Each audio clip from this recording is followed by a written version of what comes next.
What's up, guys? Welcome back to another episode of Behind the Facade. I am your host, Gavin J. Gallagher, and on this podcast, I explore the mental and emotional game often playing out subconsciously in your mind and the mind of everyone else in the real estate or property investment market. The key to success in this game is to master your mindset, your behavior, to take control of your thoughts, your emotions, and most importantly, your ego. Here we are on episode 50. I can hardly believe it when I say that. That's 50 weeks, 50 episodes. We're coming up on 12 months, and I never thought I would make it this far because most podcasts do not make it beyond episode 7. So happy to report that things are going well. Hope you guys are enjoying this. Please connect with me and let me know what are your favorite episodes to date. I'm going to try and do more of the ones that have been most popular. And I have some great guests lined up for the next couple of weeks and months ahead. So this week I am speaking with my guest, Carol Tallon. Last week I was speaking about real estate wholesaling and deal sourcing. And before I get into an introduction to Carol, I just thought I'd give you a quick update on my personal YouTube channel, which is now live. Now that channel is Gavin J. Gallagher. And I know some of you have already popped in and subscribed and left comments, and those are all very welcome. And I'm always grateful to hear from my listeners. But I'd love if the rest of you guys, if you haven't checked it out already, please go and check it out. I'm going to put a link in the show notes.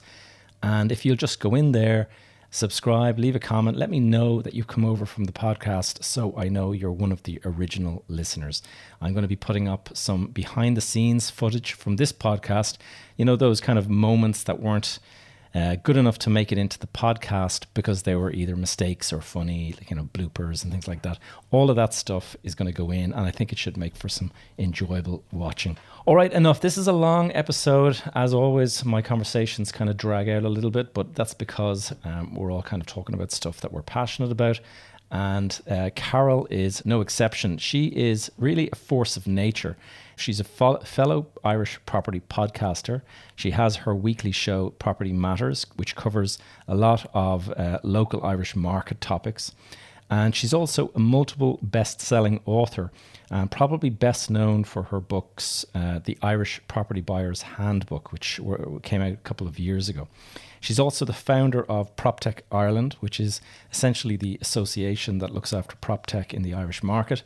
And she's also the startup founder. She started a company called Place Engage, which basically brings developers and local communities together to kind of try to see eye to eye, because often there's this kind of opposing views of what a development will look like. So she's brought in augmented reality technology to try to bridge that gap.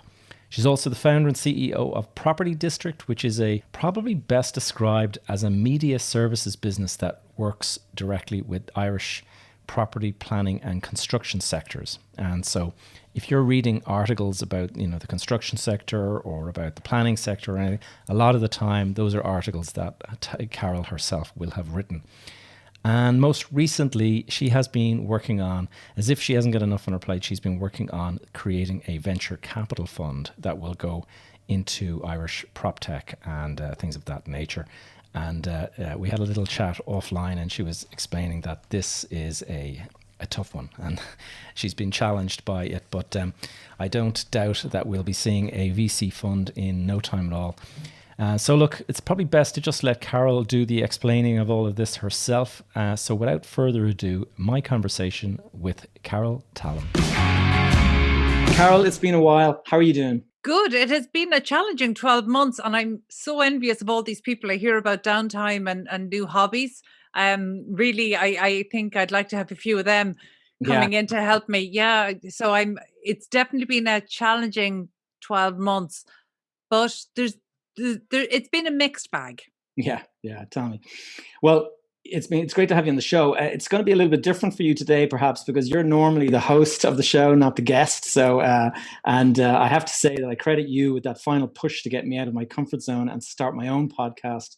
A couple of years back, I used to present on your show a fair bit. I just thought we'd start with the first kind of way we came together. I think it was Lucinda Crichton from Property that introduced us way back in 2015, and you made it onto my 20 18 PropTech influencer list that went out.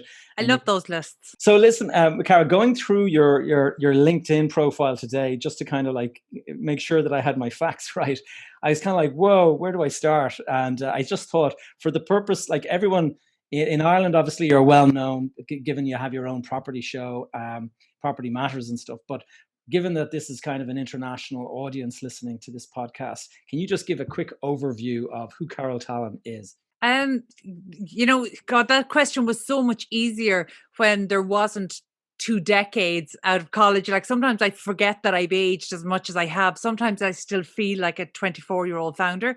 And I haven't been that for more than a decade and a half.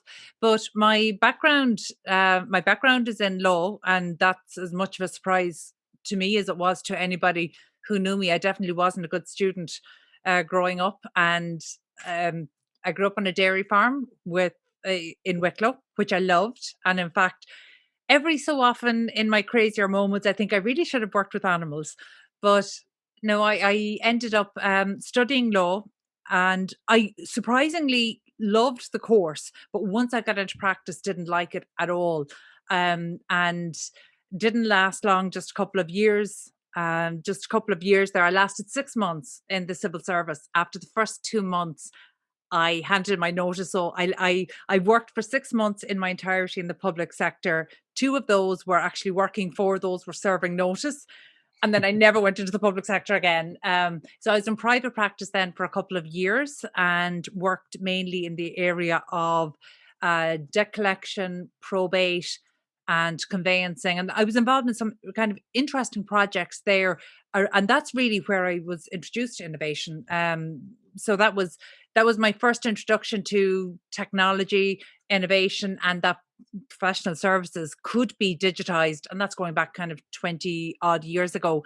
But from the time, within a couple of years, I'd say by my mid-20s, I knew I wanted to start my own business because I didn't understand the way everybody around me was leading.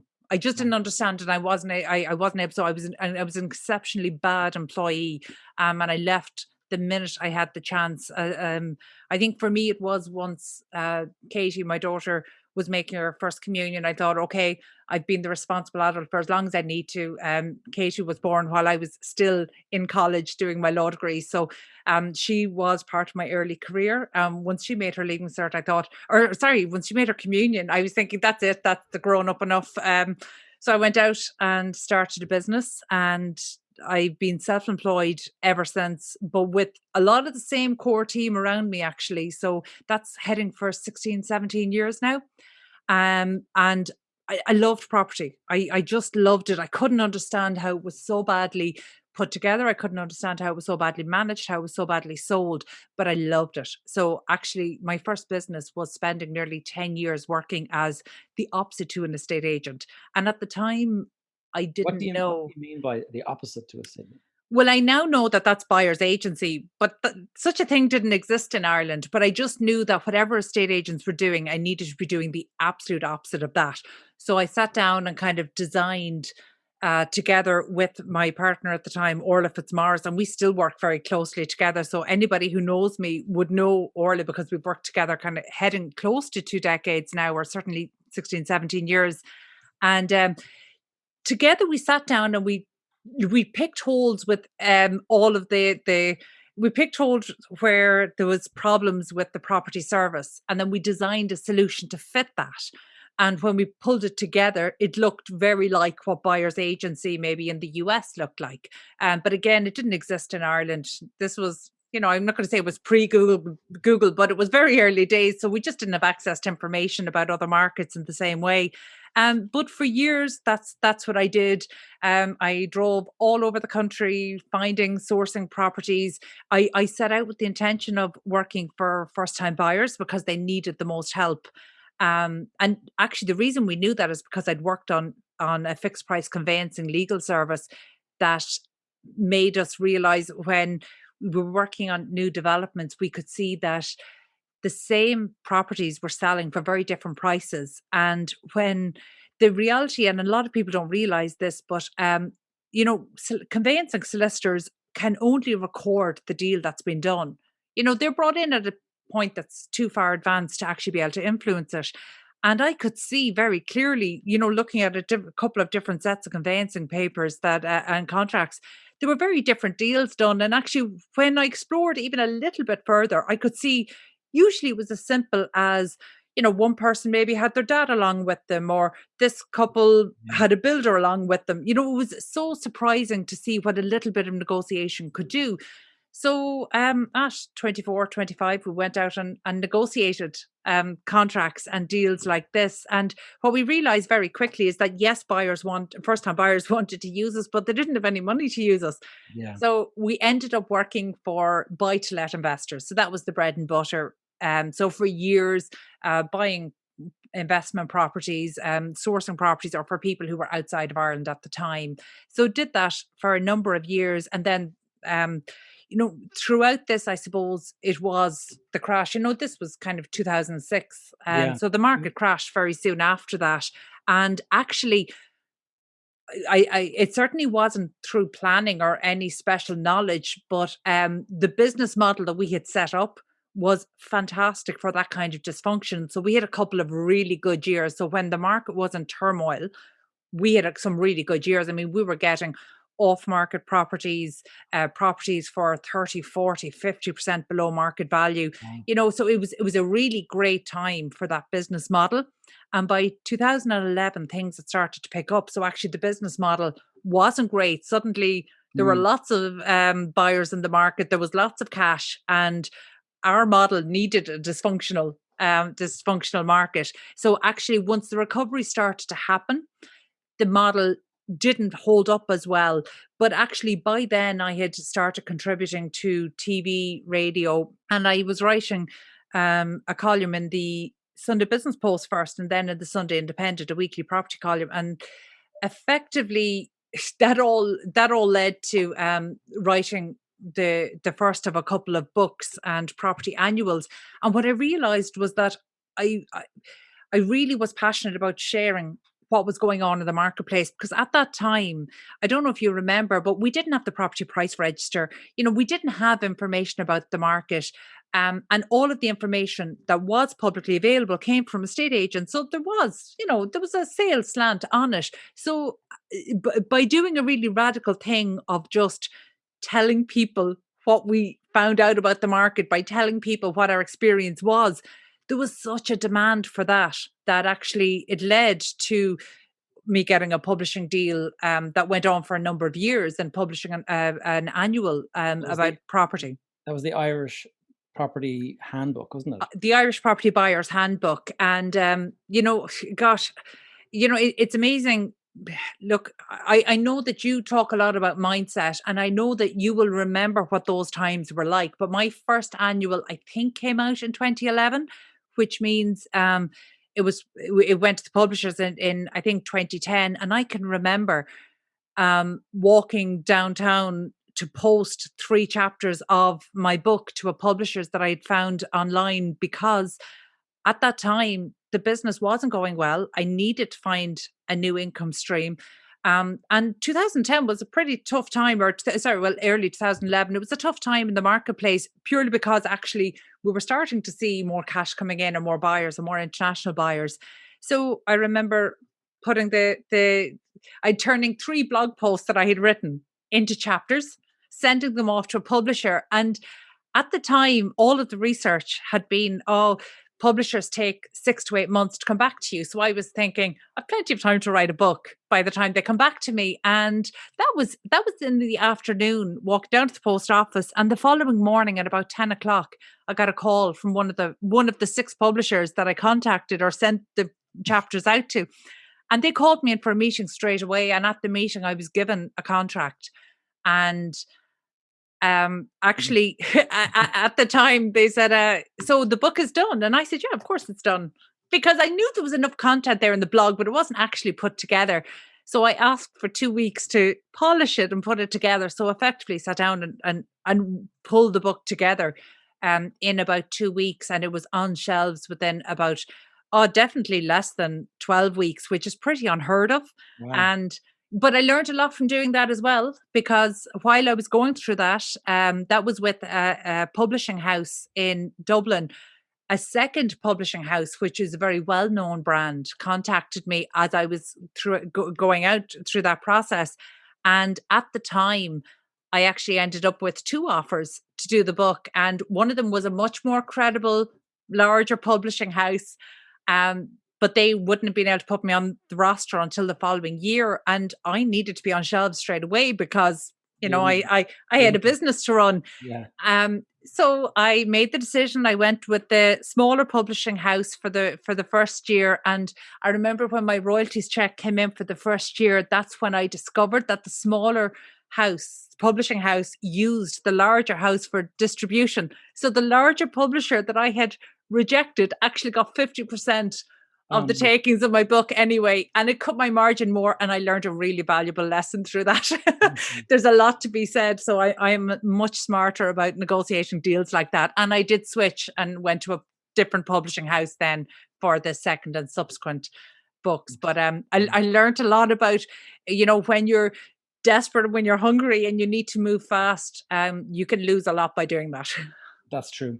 So, Carol, I'm just looking at the role that you have in LinkedIn, and you're the CEO of Property District, founder of PropTech Ireland, host of the Property Matters weekly podcast, and then you've got this PropTech startup called Place Engage, and we've just talked about your multiple books. I mean, and then you do training program for estate agents. I mean, where do you find the time for all of these activities that you've got going? Honestly, I was called a type A personality before I understood what it meant. It's not a compliment. I work a lot. And I think a lot of this comes down to the fact that I had my daughter in college. I was a single parent throughout. So actually choosing to be self-employed at a time when, when I started my first business, there was no such thing as social welfare supports for entrepreneurs. You were either working or you weren't working. Now things have changed, but it was different back then. So actually, if I didn't bring in income, we didn't eat and we couldn't pay rent that particular month. So, there was, I was driven by necessity because I had to be, but also the fact that Katie was born while I was still in college meant I was so used to working multiple jobs, full-time college, doing assignments, and having a small baby. So quite frankly, I can remember, and I don't stand by this now, but I do remember 25 years ago giving other people a hard time, saying things like there are 24 usable hours in every day. Now that I'm in my 40s, I no longer believe that. I think there's like 7.5 usable hours in every day, and I'm really I'm struggling with the rest. But no, I did. Look, I work a lot, but a lot of it doesn't feel like work to me. So, for example, I mentioned to you at the moment, I'm doing this accelerator program, and it is slightly kicking my ass. Excuse my language on the podcast, but it really is. It's one of the most challenging things I've done. But it's not work because I'm passionately interested in the topic. I absolutely believe I can make a difference if it's successful. And so when you love what you do, like, it's a bit of a cliche, but when you love what you do, it genuinely doesn't feel like work. Like, my reading tends to feed into this. I get so energized by the people I meet with. So yeah, when people, I would imagine that most of the people I work with only know one section of what I do. They couldn't know all of it, because if they knew all of it, they would probably think, okay, this person is all over the place. But the truth is, to me, it's very simple. And actually, Property District really brought it together for me. Property District, since 2015, I really sat down and tried to pull together all of the things that I was interested in, that I was passionate about, and the ways that I really believed I could make a difference in the industry and genuinely help people, but still create a good living and a life for myself. And I realized that of all of the jobs that I had done and the study that I had done and the work, the things that I was most passionate about was the communication side of it. So whether you want to label it public relations or communications or marketing or digital marketing, the reality is it's all about connecting with somebody, taking what you learn there, share it with the next, and then doing that on a wider scale.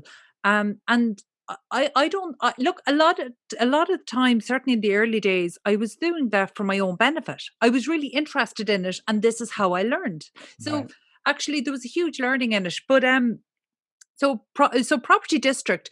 One of the things I'd learned from the crash and from my previous business after kind of 8 years or thereabouts, what I realized was that um, I couldn't work on a commission based model, and I couldn't work on that there needed to be something a little bit more stable. So actually, what I did was I looked at all the things that I genuinely loved, like writing content. I could, to be honest, even now I knock out in terms of content and ghostwriting for clients. I knock out the equivalent of a short novel every week. And Wow. I do that without even thinking about it because it's stuff I'm interested in. And so essentially, I designed a service that people would want on a recurring basis. So at the moment, we Recurring write, income. yeah, so we write content. We do social media management. Um, you know, uh, Strategic communications, and one of the areas that I love, but we don't talk a lot about because it's so confidential, is that we deal with crisis communications, and the crisis communications actually is the thing that brought me into this industry. At the time coming out of the crash, the construction industry, the property developers, people in property, they were so maligned. They were so Yeah. abused verbally through the media, through politics. There was such a distrust that made it Yeah. really unhelpful. There was a real disconnect. I can You know? remember the developers were considered the kind of enemy of the state almost because they were perceived to have brought down the economy through all of the borrowing and stuff like that.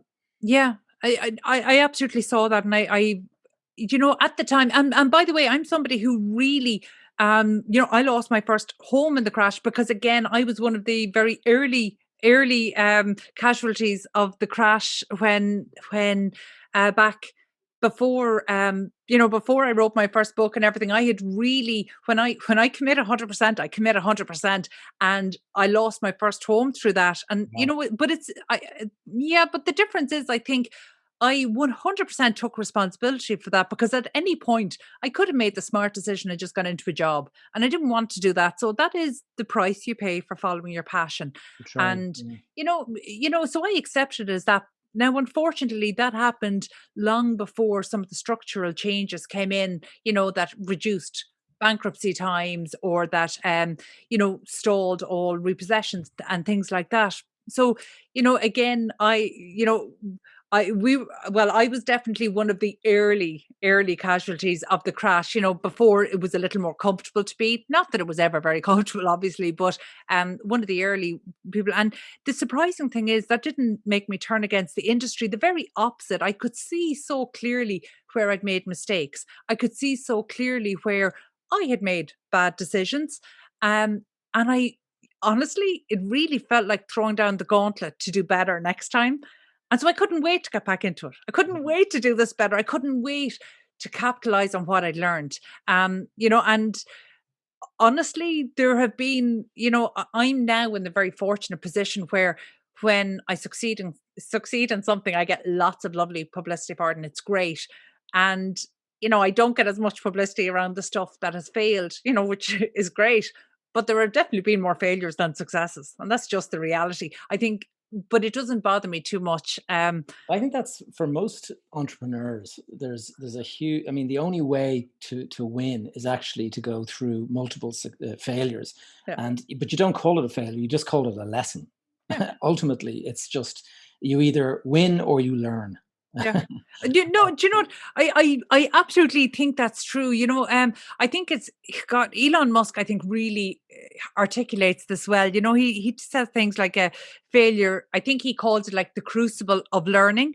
And I remember hearing him talk about the failed rockets, the first three failed rockets, and but he was very detached, not taking this personally. The reality Yeah. is he was right. There are so many more ways to fail than to succeed.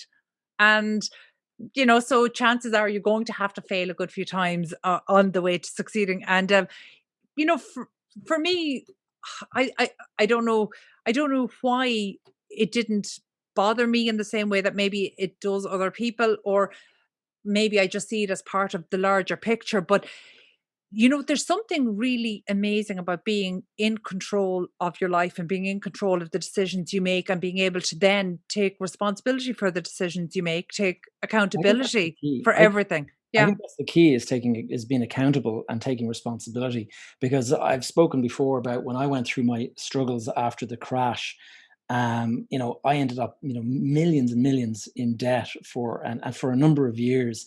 I was beating myself up and feeling very kind of sorry for myself.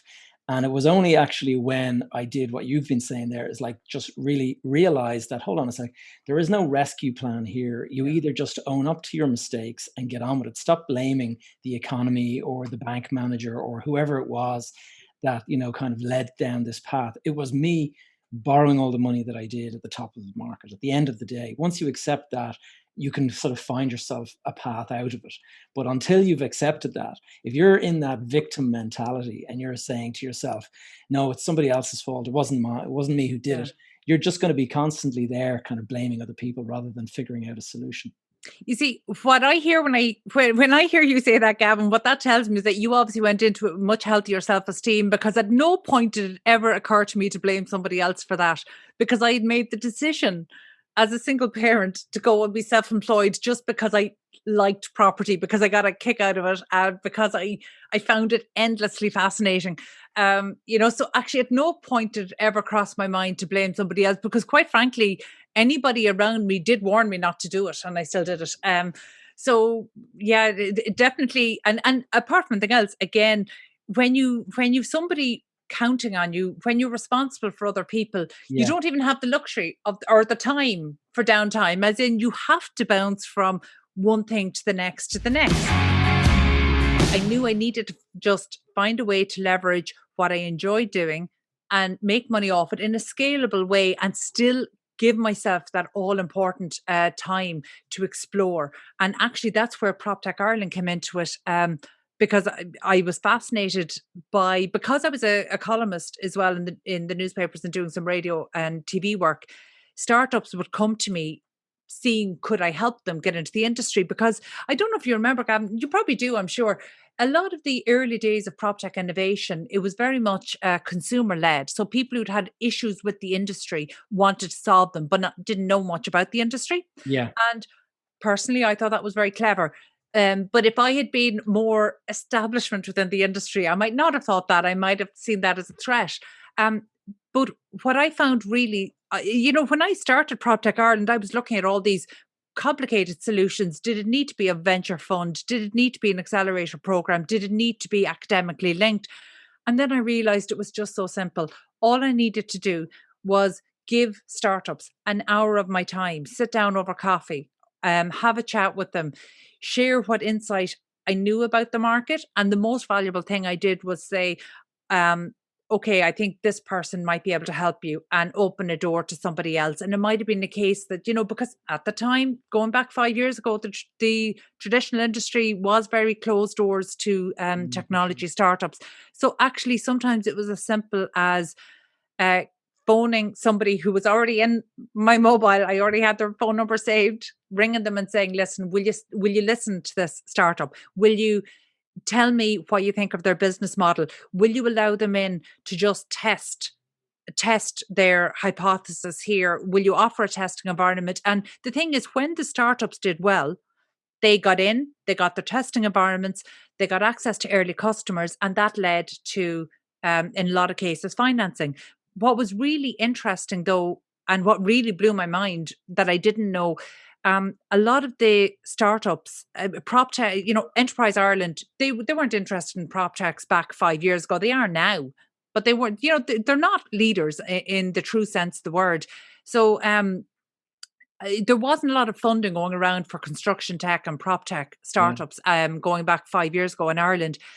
But when you could give a startup access to a testing environment, particularly if it was on the construction side, you had construction, main contractors, developers, you had the business owners saying, this is interesting, this solves a problem, I'm willing to personally invest. So actually it brought private investors into the startup funding ecosystem that had never engaged at that level before.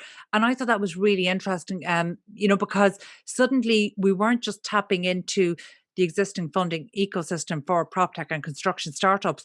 We were actually getting access to networks that Yeah. were invaluable, and so that's really interesting. And so that's the kind of area I've been trying to nurture over the last number of years. But PropTech Ireland, I describe it as not for profit. It's not even that formal. It started as mentoring. It turned into something a little more dysfunctional, like acting as a big sister to some of these startups. Mhm. But there's just some amazing talent in Ireland. We have For some sure. really good deep tech developers.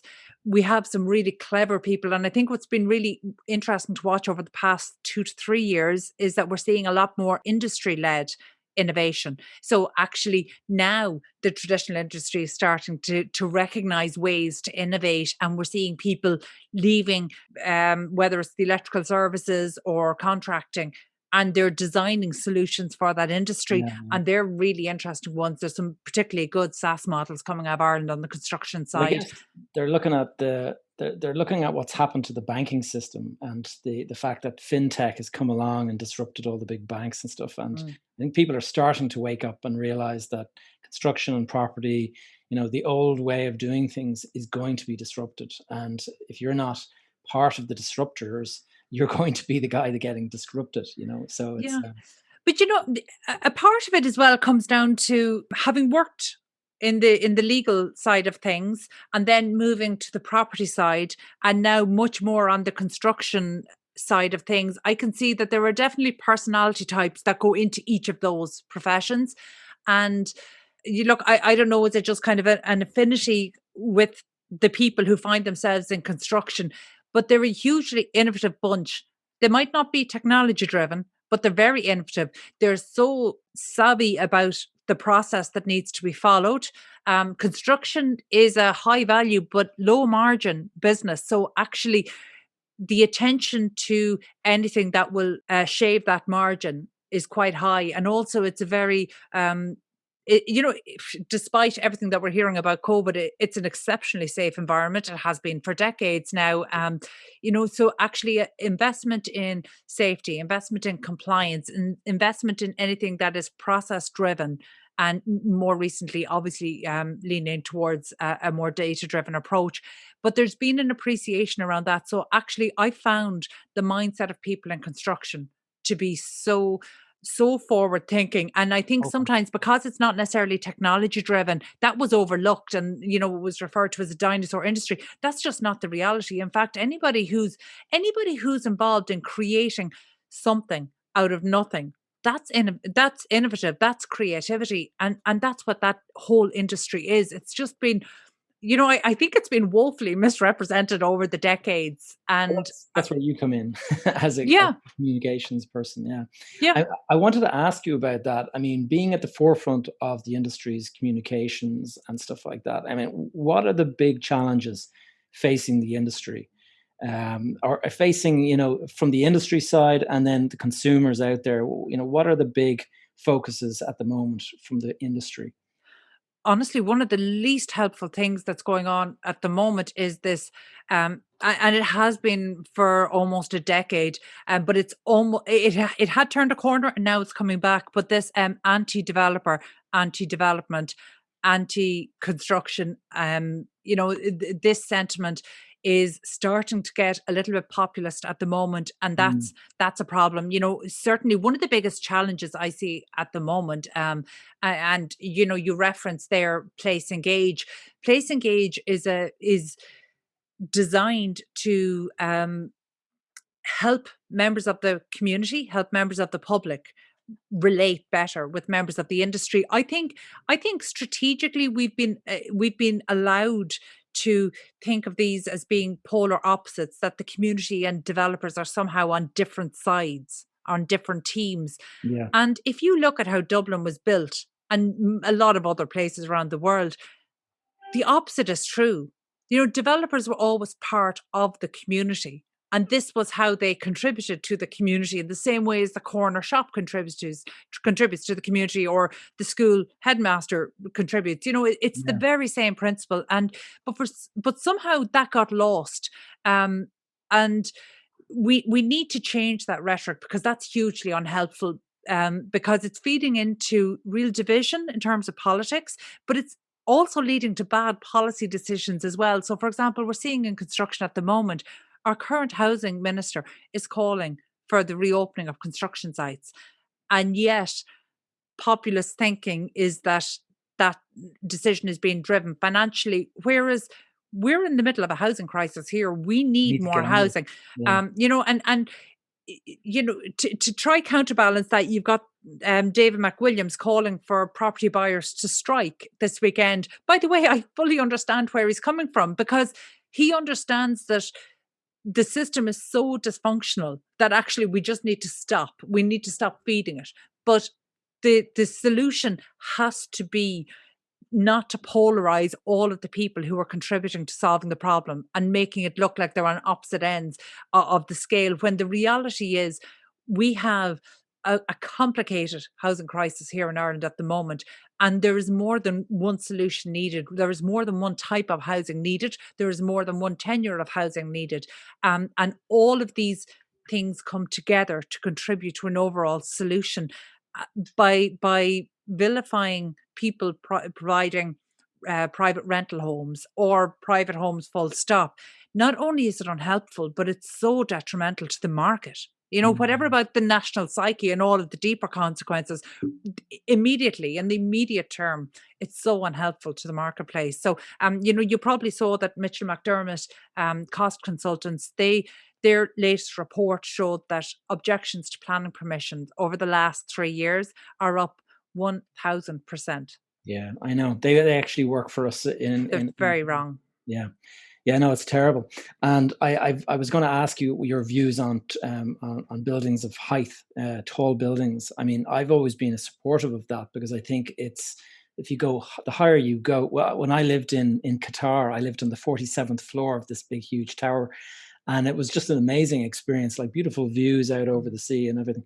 But the reality is you mention anything to do with height in this city, and you seem to be kind of boxed away as some sort of, I don't know what the word is, but like I see Frank McDonald in the newspaper kind of talking about how negative it is, and trying to kind of rile up things against Johnny Ronan's plans and stuff. I mean, what's your view on the solution there in terms of height and building tall?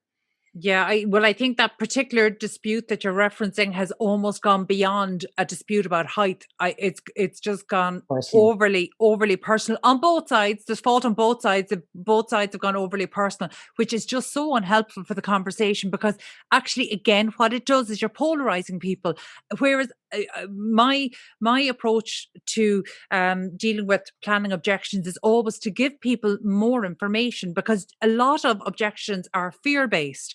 And similarly with building heights, a lot of the objections are fear-based. We haven't had them, so we fear what the consequences might be.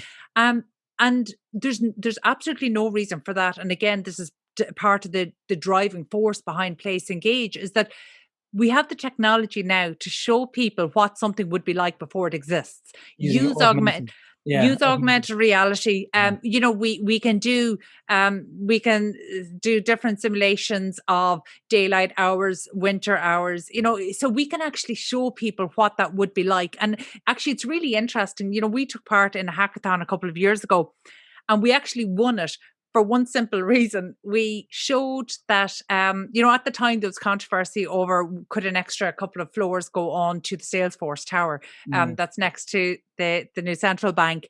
And there was controversy that no, it couldn't go up by an extra 2 floors. But actually, we went out using augmented reality and stood at the opposite side of the quays and looked across. And then using augmented reality, we applied the 2 extra floors. And what we could see was that because of the shape of the building, that it didn't impact negatively on the central bank building. This is one of the points of frustration. These are tools that are readily available. They have been for a number of years, using augmented reality, using 3D models of the city. We can now experience what developments would be like. And I believe that, public planning is a public function. So I want more members of the community brought into this. And I also have a theory that has been proven on smaller projects, but I believe would bear out on larger projects as well, that what we have in Ireland is we have the planning process, or particularly the objection process, tends to amplify loud minority voices, whereas actually the majority in a lot of these cases are in agreement. And by showcasing to people what proposed developments could be like before they're built, it means people can make decisions fully formed. They can actually have all the information, think about how this is going to impact, but also look at the grander scheme in terms of more housing, bringing housing affordability to a greater extent than we have at the moment, because that's such a problem. And these tools exist. There's no reason for us not to be using them. Planners should be using them. Members of the community should be using them. These are tools that exist that aid planning. They're used in other countries all around the world. So that's a very long-winded way to answer your question about building heights. But I think that the conversation now has gone much too political, much too personal on both sides. The reality is, every generation shapes their skyline. Dublin doesn't have a static skyline, and that's what it's going to be forever. There are parts of Dublin, like the Georgian core, that we absolutely want to keep as the Georgian core. We don't want skyscrapers going in there, as is appropriate. I don't know one developer who wants to put a skyscraper in the Georgian core. However, we have these new docklands and the new quays that have been newly developed. They really could show a contemporary skyline. And by the way, it is so arrogant for one generation not to want the next generation to put their mark on their city. It really is the height of hubris. The reality is, every generation, a city is only a collection of people. Every person should see themselves reflected in their city. So every generation should feed into what the skyline looks like at that point. And that doesn't mean we don't preserve what needs to be preserved. It means we allow the city to be a living, breathing organism, which it is. And by the way, it's only that because of the people. So actually, for me, this all comes full circle, right back to communicating with the community and bringing them into the urban planning, because again, planning is a public function. So, it's amazing. Everything we've talked about today, Gavin, does come full circle into clear communications. Let people know, and then let them make a decision that's fully based on facts. And at the moment, we don't have that. We have this fear-based political polarization. Yeah, it's unhelpful. ESG, I'm seeing a huge amount around ESG and the environment and all that kind of stuff, but I'm not seeing it so much on the housing side as I am on the corporate side. I'm just wondering, from your industry perspective, where are we going with ESG? I think that's really interesting, because when it comes down to, and by the way, I've gotten in trouble for using acronyms before, because, again, not everybody might know, but in terms of the environmental, the social and the governance side of it, yes, it's much bigger from a corporate point of view, because that's where we tend to be attracting international funds that have ESG metrics that they need to cross off. But actually, that sounds almost cynical, and I don't mean it to be. Sustainability is going to be a huge driver of how we build going forward. And I'm seeing some amazing innovations on the for the ESG. We're seeing a lot of what's happening at the tail end on the commercial real estate side, monitoring buildings, monitoring building performance, Energy so that where we can actually reduce those. But to me, that's the very tail end of it. There's some really interesting innovations going on, innovating concrete itself. so that we won't be dealing with the same embodied carbon issues. We're looking at different materials, looking at some of the work that Sidewalk Labs are doing at the moment through some of their projects, and particularly their mass timber project. I'm really interested to see how that fares out because it's quite a controversial one. But on the residential side of it, we are seeing changes, and we're seeing changes on a couple of fronts. They're not as loud or as vocal as the corporate side, but that's frankly because they don't have to be, because they're not trying to attract the same international funds. Doesn't mean the work isn't being done. Actually, we're seeing a huge move towards changes. These changes will be guided by the building regulations. There'll be design changes and consumer behaviours and consumer attitudes. So we are absolutely seeing this. But I can remember when the BER certs were introduced, 10 years ago or thereabouts. I can remember having a conversation because I knew from working with property buyers and consumers, they did not care about the BER cert. It did not impact the value they put on the property. That's a decade ago. A decade on, they absolutely care, and it absolutely impacts the value of the property. So actually, if you want to drive behavioural change, which is what climate action requires, then it has to have a value as well, which sounds bizarre because obviously saving the planet is its own value, but there has to be a value. And we're seeing that now. Better performing homes attract higher prices. And once you start to see that, then suddenly the motivation is there for the industry, not just through new build, through retrofit as well. I saw there that AIB Bank are offering, I think it's 0.5% lower mortgage if your rating is above, I think, a B plus or something like that. So yeah, they're green mortgages. Yeah. So this interesting. I was talking though last week, my guest last week was a chap called Adam Lawrence, and he has a portfolio in the UK of about 400 apartments. And we were talking about just this issue because you're going to have to, with them bringing in these restrictions on gas central heating and oil-fired central heating, you're going to have a point at some point in the future where replacing all of the heating systems that in traditional houses that are from the sort of 1960s or 1950s or whatever, that's going to be a costly exercise in order to bring your sort of house up to the BER standard. And I'm wondering, with COVID-19, that the cost that we've endured as a nation, and the size of our budgets to kind of cope with the expenditure around that, is there going to be room for grants to give out to people to actually fund these kind of changes to their property? Because in the past you would have said, well, we'll just get local authority grants will fund all of this, but now we're talking about billions and billions of borrowing because of COVID. What are we going to? Who's going to give these grants now, or is it going to be put on the industry to actually sort itself out?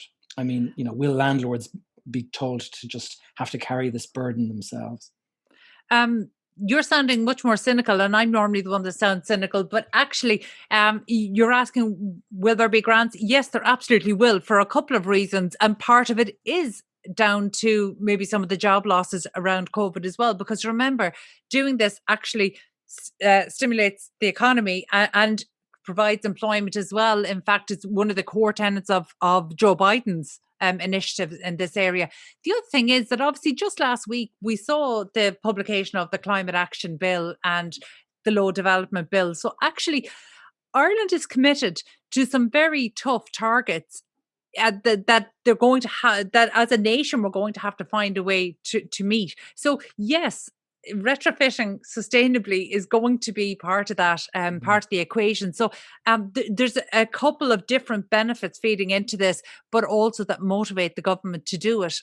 But again, investment in homes actually provides work and provides employment, as well as having the overall impact of helping towards meet our targets under what we expect to be published. At the moment we've just seen, I'm sure you saw it yourself, the Climate Action Bill. If that's published in or close to its current form, they're tough targets, and they're going to be judged on 5-year rolling basis with these carbon credits. So actually, our carbon budgets.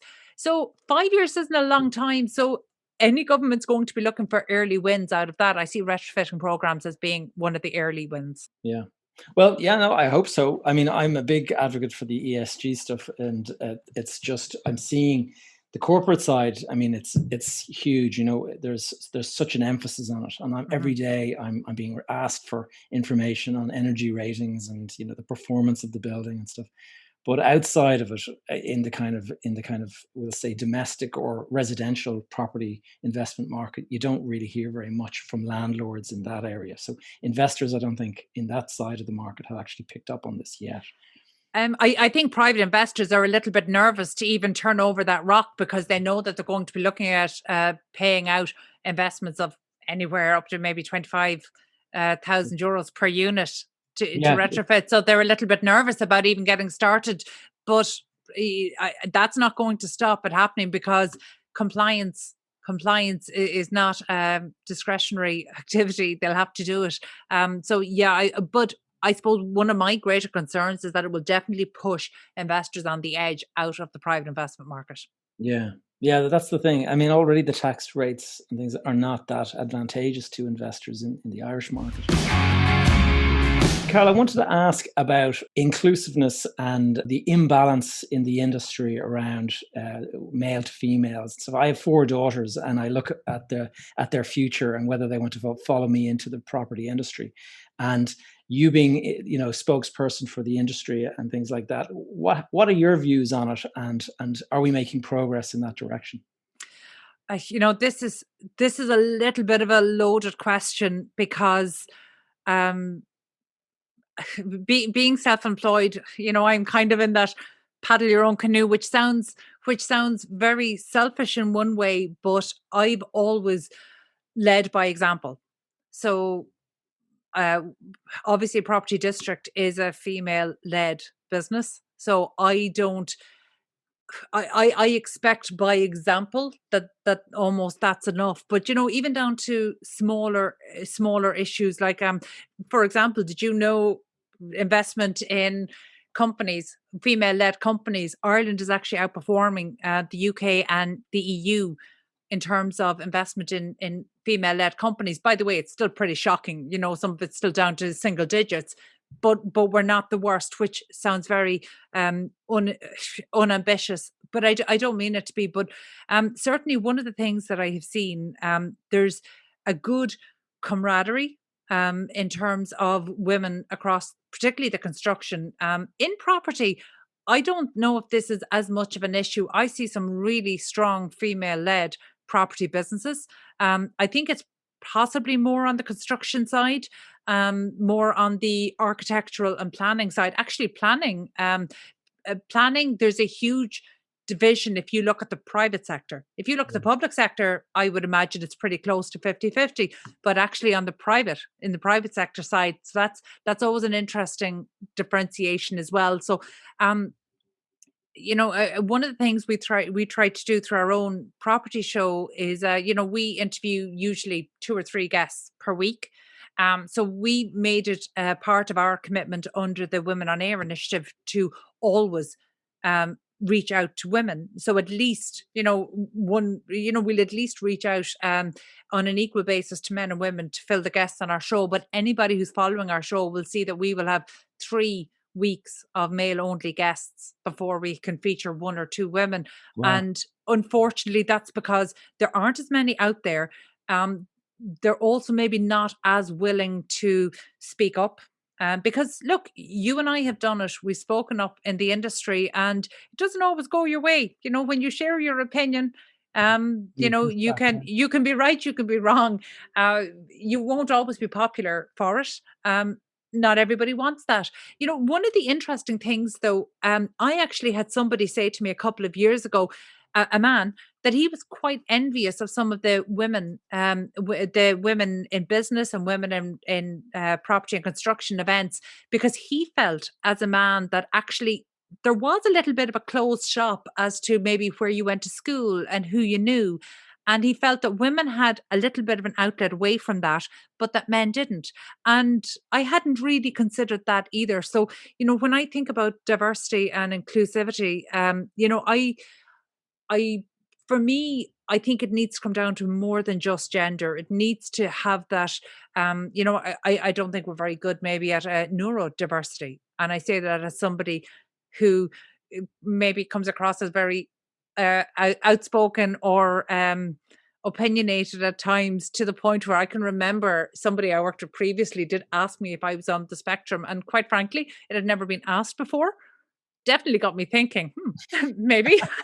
I didn't take it as an insult. I just thought, you know what, actually, maybe, who knows? And who knows for anybody who hasn't been tested. But I don't see a lot of diversity across the industry in a lot of other ways apart from gender. But I do think that most of the leading organizations are really taking positive steps to counter that, and that's welcome. It's not enough. I'd like to see more, but we still have a reality where, you know, I certainly don't want to quote any controversial speakers here, but you know, one of the concepts that I've heard, and I really agree with, is that we need to be looking towards equality of opportunity rather than equality of outcome, because there is still a choice based. And actually, from my own point of view, you know, I can remember having a conversation with my own daughter when she was at university age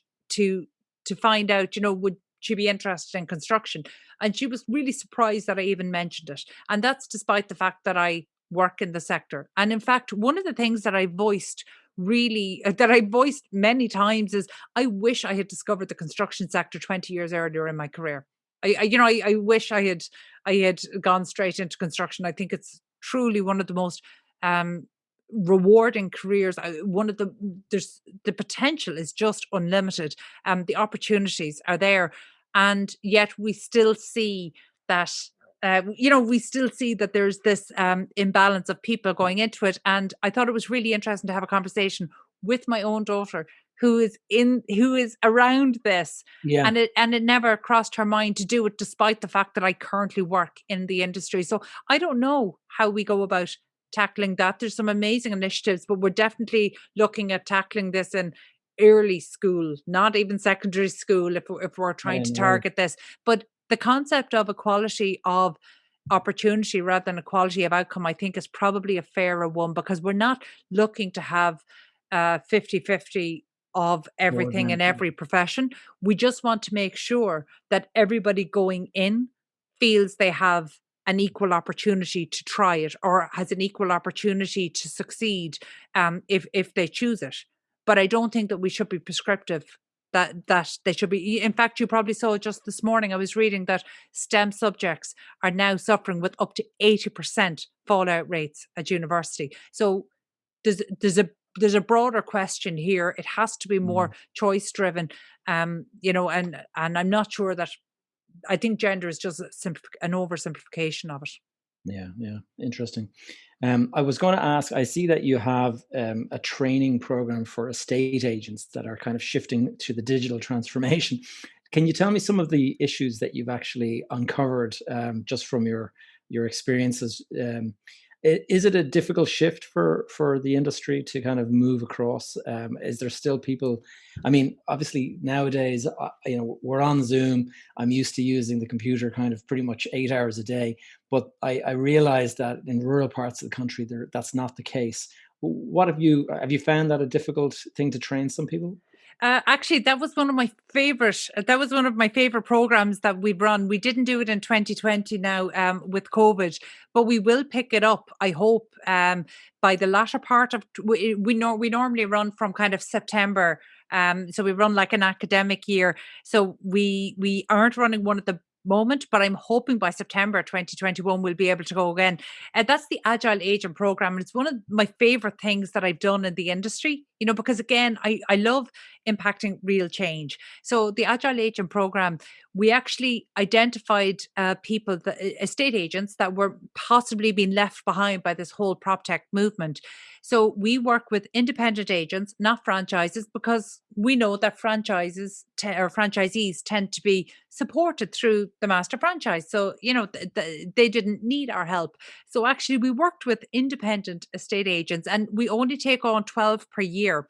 And of our first year, only 9 completed the program. So it is a little bit intensive if they're not ready.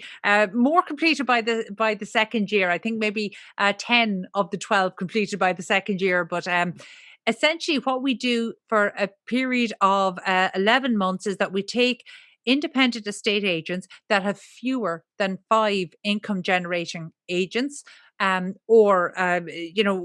have a cap on the income levels to make sure that everybody in the program is experiencing similar situations, and take them through the process of digitizing their industry. And we were dealing with some fairly severe things, like even in the last 2 years, we were dealing with people who would come in to the office in the morning, take a photograph of the diary, and then go out for the day. And if there were any changes to the diary throughout the day, well, they'd have to get a phone call and be tracked down.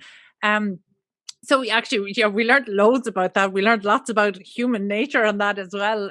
But that was a really interesting one. And we deliberately, by the way, chose ones in coastal areas so that we could do our consultations outside over the sea. So actually we were in Wexford, Waterford, East Cork, West Cork, County Clare, up in Mayo. So we really did around we wanted to get a really good geographic spread. And actually what we saw is that, and some of these were second generation, and I think we'd one third generation estate agency. And what we saw is that, again, estate agencies tend to be entrepreneurial at heart. And what's interesting is about 3 years ago, we identified that there was a trend away from the franchises and towards independent agencies. And we were talking about that at the time. And it wasn't a very popular thing to be talking about in the property industry. But now we're really seeing the figures are bearing that out. There's absolutely a move towards independent estate agency. But what was really interesting was how people communicate, what their local members want.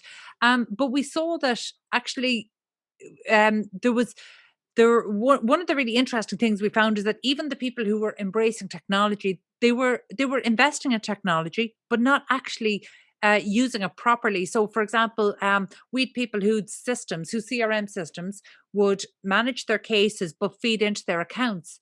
They were never connected. So actually accounts, for some reason, seemed to be the last bastion, that people were afraid to relinquish control on. So actually we still had a very manual approach to accounts, even though almost all the agents had systems and CRM systems, expensive ones, that they were paying for, and not connected to. So actually accounts was definitely the biggest challenge for estate agencies when it came to digitization. One of the other things we saw was that we came across agencies that had a full-time person employed to manage maybe 13 rental properties or 20 rental properties. And so when they learned that the same one person could manage 300 to 400 units using technology, that blew their mind. But they absolutely needed to be walked through the process every month to be convinced that could happen. But actually we've had 2 or 3 really big success stories coming out of that particular program. And I think the easiest way for, and we've had many more people try to get onto the program than we can allow. We only take 12 per year, because I actually travel out to some of these quarterly. So actually, so we're really capped in what we can take on. But the biggest one for us is that we wanted estate agencies that were seen as quite influential in their area, because we knew if they upped their game, then their competitors would up their game. So one of the things we don't do is we don't work with estate agents who are pushing the lowest common denominator in terms of minimum fees in their area. They're doing that, and it's not a monopolistic thing. It's that it's just diminishing any room for value. So we want value-driven agencies. And also, we definitely don't work with the companies that are trying to get 10% better. We're working with the companies that are trying to get, maybe 10 times better. And that's a really important one for us. And actually what we found was that when we came in, we were able to play kind of the part of almost independent, unique peace broker between generations, because actually where there was intergenerational agencies, that's where we found the biggest challenges, but also the biggest opportunity to get it right. And here's the surprising thing. You would imagine in terms of intergenerational that it would be the older generation holding people back. That was not the experience. It was the younger generation holding people back. So again, this comes back to people confusing being innovative and being technology driven. Not all tech is innovative, not all innovation is tech driven. And where you have an innovative person in their teens, they'll be innovative all their life. It tends to be the way. So I think that we need to really separate innovation and technology, and try not to put people in the bracket because they're a certain age group, because actually that was the thing that actually surprised me the most, because I assumed it would be the opposite.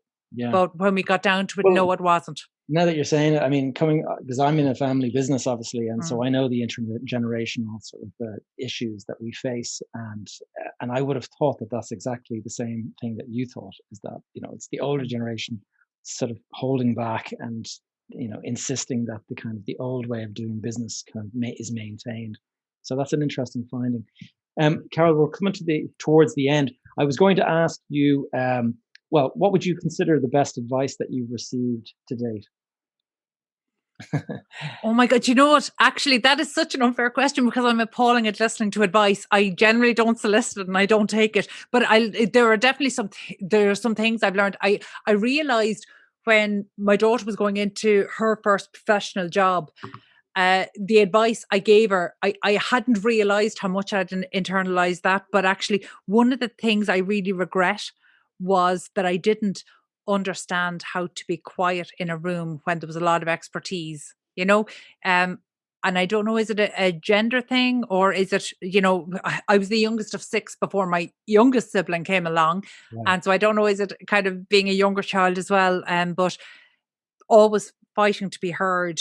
And there's a time and a place for that. So I'm definitely not advocating for anyone to diminish their voice.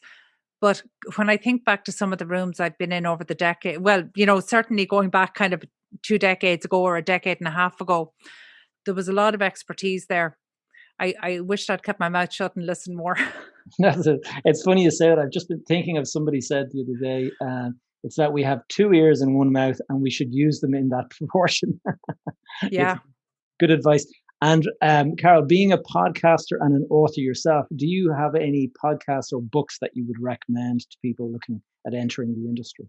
Well, I love Fifth Wall. Mm-hmm. So Brendan Wallace, that's a particular highlight. So I listen to almost anything he does, and I love yours. I love, to be honest, there are a number that I'm enjoying. I tend to listen. Actually, I premium YouTube, so I listen through YouTube. And I listen to a lot of actually VC stuff, and the on the VC side, I'm really interested because I think that that's a good indicator of knowing where tech is going to go. So, for example, like the conversation you and I are having about sustainability, I feel like if we listened to, if we followed the money that Fifth Wall was investing 5 years ago, we wouldn't need to have this conversation. So money, if you can follow where the money is going, you will be able to predict. Yeah, you'll be able to predict the trends 3, 4, 5 years down the line. So they're the kind of things that I'm interested in. Well, Carol, it's been a real pleasure having this chat today. I just wanted to give you an opportunity to, if people wanted to connect with you, what's the best way to connect with Carol Tallon? Well, that depends. When is this podcast going out? Because I am so excited. My new website is launching hopefully in the next week or 2. And I think that it is the very first virtual room website. I researched online, can't find any more, but we do a lot of 3D work. And so we decided, wouldn't it be interesting if a whole website was that? So we've done it. So actually, hopefully, people will be able to connect with me through caroltallon.com within the next week. And please do let me know if I'm wrong and it's not the world's first virtual 3D room as a website. I think it is. But if not, I'd be interested to see more. Okay, well, I'll be putting all of those links in the show notes. And Carol, it's been a real pleasure. Looking forward to catching up with you again soon. Thanks for being on Behind the Facade. Next time over coffee, I hope, Gavin. Yeah, in person. Yeah, it'd be great. Thank you. So that's it for episode number 50 of Behind the Facade. Thank you so much for listening. As always, my number one ask is to leave a review or simply share the episode with someone you think who would benefit from it. And in the show notes today, you will find links to the various things discussed, in particular my new YouTube channel And I would really be grateful if you guys would go directly there and, hit subscribe, watch a video, leave a comment, let me know what you think. I'm putting a fair bit of energy and time into this channel, so I really appreciate your views and any topics that you think I should cover. I've already received some great suggestions from a couple of our listeners, and I am actually in the process of working up. I'm either researching the topic to create a video, or I'm just kind of doing the background kind of footage that's needed to create those videos. So if you want a video made specifically for a question that you have, that is the place that you should probably drop a comment. If you have any questions or topics you would like me to cover in future episodes of this podcast, you can always connect with me on the Facebook group Behind the Facade Community. As always, my social media handle is Gavin J. Gallagher. And lastly, if you have any interest in staying up to date with various events and challenges and things that I'm working on, please add your name to the email list over at gavinjgallagher.com/go. All right, guys, I'll let you go and we'll speak again next week.